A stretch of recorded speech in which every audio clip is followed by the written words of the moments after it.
নমস্কার। আজ মহালয়া, ফিরে এলাম বং রাঁধুনি রান্নাঘরে। সকলকে জানাই দেবীপক্ষ পড়ে গেছে, সকলকে প্রীতি ও শুভেচ্ছা, বড়দেরকে প্রণাম জানাই। মহালয়ার দিন তর্পণ করতে হয়, তাই হাজব্যান্ডের সঙ্গে চলে গেছিলাম গঙ্গায়। তো উনি তর্পণ করলেন আর আমি স্নান করলাম। গঙ্গা স্নান করে চলে এসেছি। এসে এবার রান্না করে নিলাম সকালের ব্রেকফাস্ট। তারপরে আজকে একটা স্পেশাল মেনু, মানে যেহেতু নিরামিষ আজকে, তাই এই রেসিপিটা করলাম। চলুন দেখে নিই কীভাবে করলাম, কী কী লাগলো, সবটা আপনাদের সঙ্গে শেয়ার করেছি। চলুন শিখে নিই।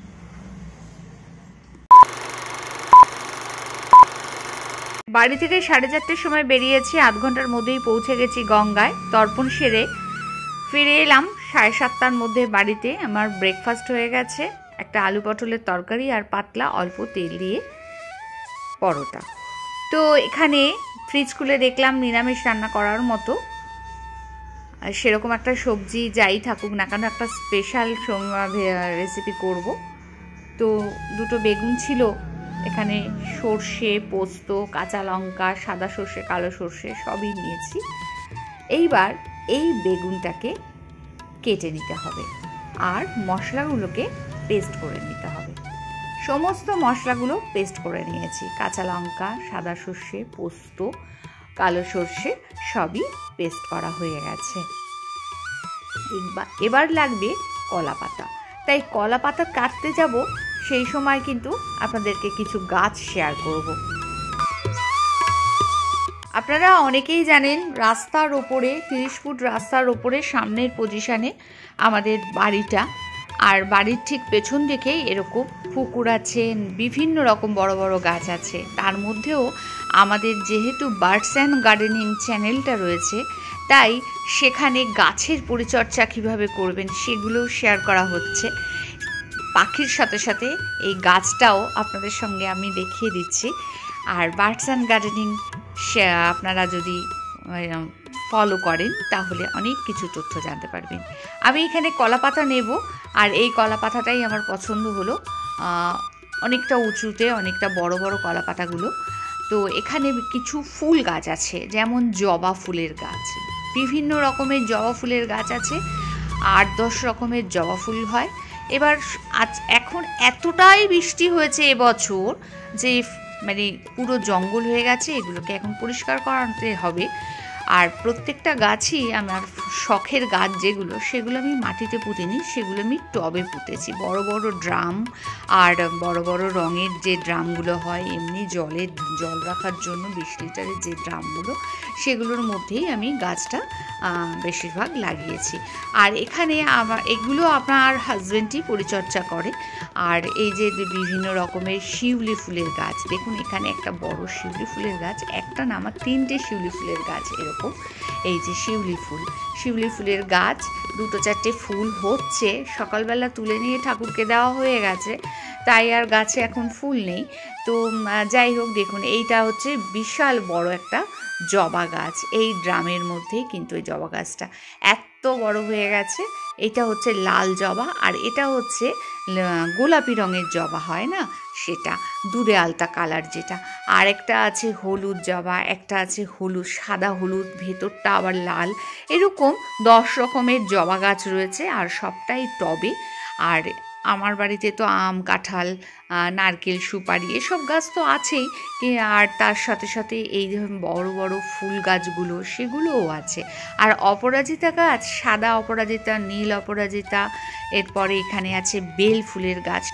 যাই হোক বন্ধুরা, বাগান তো অনেক হলো দেখা, কলা পাতা নিয়ে নিয়েছি। এইবার বেগুনটাকে কেটে নেব, আর বেগুনটাকে এইভাবে কাটতে হবে।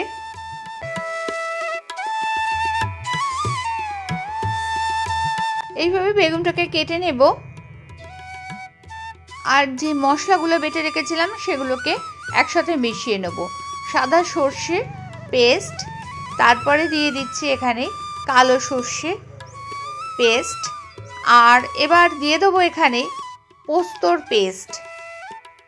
বন্ধুরা, যতই মিক্সিতে আমি ব্যবহার করি না কেন, পোস্তকে আগে গুঁড়িয়ে নিয়ে পরে জল দিয়ে পেস্ট করি না কেন, পোস্ত কিন্তু শিলপাটা ছাড়া ভালো বাটা হয় না, মিহি হয় না।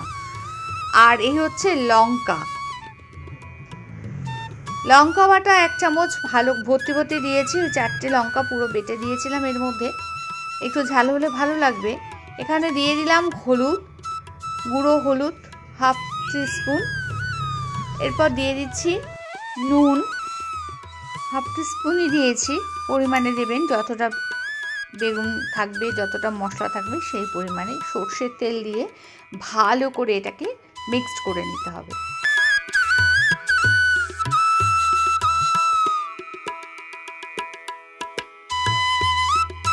সব মশলাগুলো মিক্সড করে নিয়ে রেডি করে নিয়েছি।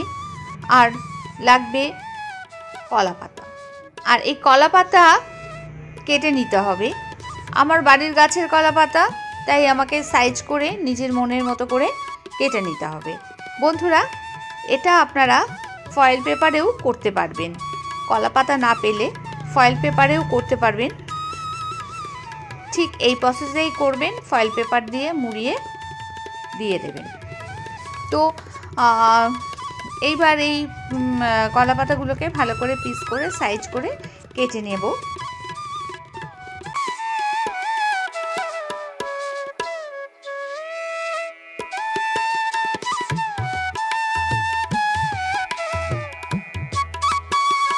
এইবার এখানে বন্ধুরা একটা বেগুনের পিস নিতে হবে, আর বেগুনটার মধ্যে ওই মশলাটা মাখিয়ে নিতে হবে।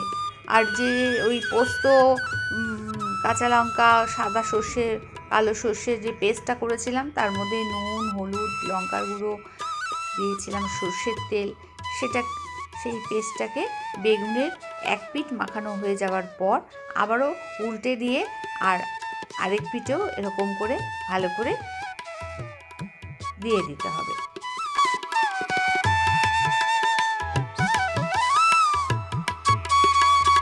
বন্ধুরা, যারা একটু ঝাল পছন্দ করেন তাদের জন্য এইভাবে যদি লঙ্কা কেটে দিয়ে দেন, লঙ্কাটাও ভেপে সেদ্ধ হয়ে যাবে তার সাথে, বেগুনের সাথে, আর মশলার সাথে যেহেতু সেদ্ধ হবে সেটা বেগুন লঙ্কাটার টেস্টটাও কিন্তু খুব ভালো লাগবে।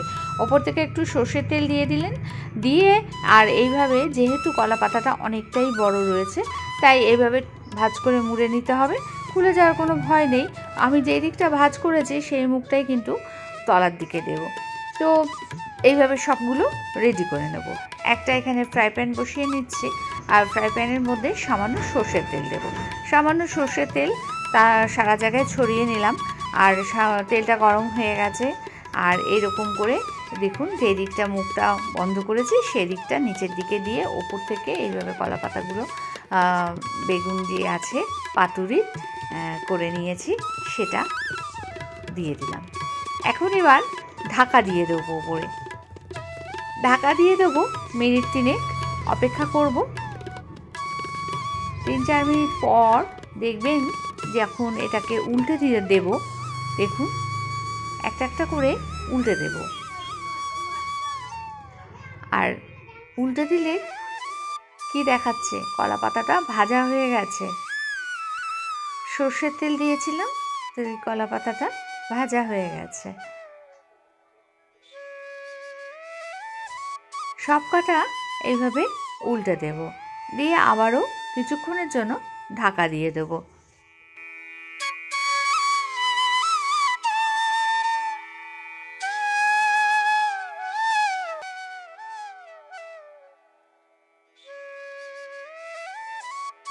আজ এই ভিডিওটা কেমন লাগলো বন্ধুরা, কমেন্টস করে জানাবেন, আর বাড়িতে অবশ্যই একবার ট্রাই করবেন, দারুণ লাগে খেতে।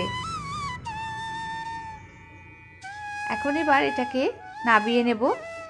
এক পিঠ হয়ে গেছে, আরেক পিঠ উল্টে দিয়েছিলাম, সেই পিঠটাও হয়ে গেছে। এবার একটা একটা করে তুলে নেব। আবারও আমি কিছুক্ষণের জন্য একটু ঢাকা দিয়ে রাখলাম। এইবার দেখুন কত সুন্দর কলা পাতাটা ভাজা হয়ে গেছে, তার মানে ভেতরের বেগুনটাও আরও সুন্দর হয়েছে। মশলাটা একদম সুন্দরভাবে বেগুনটাকে সেদ্ধ হয়ে গেছে বেগুনটা যখন, আর মশলাটা তার মধ্যে দারুণ লাগে খেতে। বন্ধুরা এইভাবে করুন বাড়িতে একদিন। ভিডিও দেখে প্রচুর প্রচুর শেয়ার করে দেবেন। আর এখনও যারা সাবস্ক্রাইব করেনি তাদের বলবো সাবস্ক্রাইব করে পাশে থাকা বেল আইকনটি অল ক্লিক করে দিন, এইরকম নিত্য নতুন নোটিফিকেশান সবার প্রথম তাহলে পেয়ে যাবেন। দেখুন তো এটা বেগুন না অন্য কিছু, না খেলে বুঝবেনই না, ভিডিও না দেখলে বুঝবেনই না। আর ভাতটা এখানে দিয়ে নিয়েছি, এখন এবার এখানে দিয়ে দেব এই বেগুন পাতুরি, কলা পাতায় মোড়া বেগুন পাতুরি, দুর্দান্ত স্বাদের, মুখে লেগে থাকবে। এছাড়াও আমি অন্যান্য রেসিপিগুলো করেছি, সেটা হচ্ছে গিয়ে বলে দিই আপনাদেরকে, আর দেখাইনি আজকে ভিডিওতে, ভিডিও অনেক বড় হয়ে গেছে। সেখানে আছে ডাল, পেঁপে আলুর তরকারি আছে, পটল আলুর তরকারি আছে, কুমড়ো ভাতে,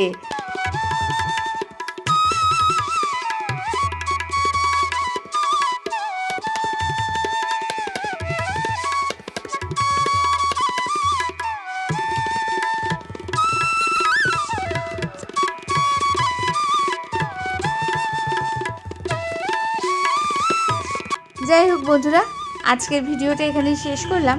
ভালো থাকবেন, সুস্থ থাকবেন। আমার ভিডিও দেখে আমার সঙ্গে থাকার জন্য অনেক ধন্যবাদ।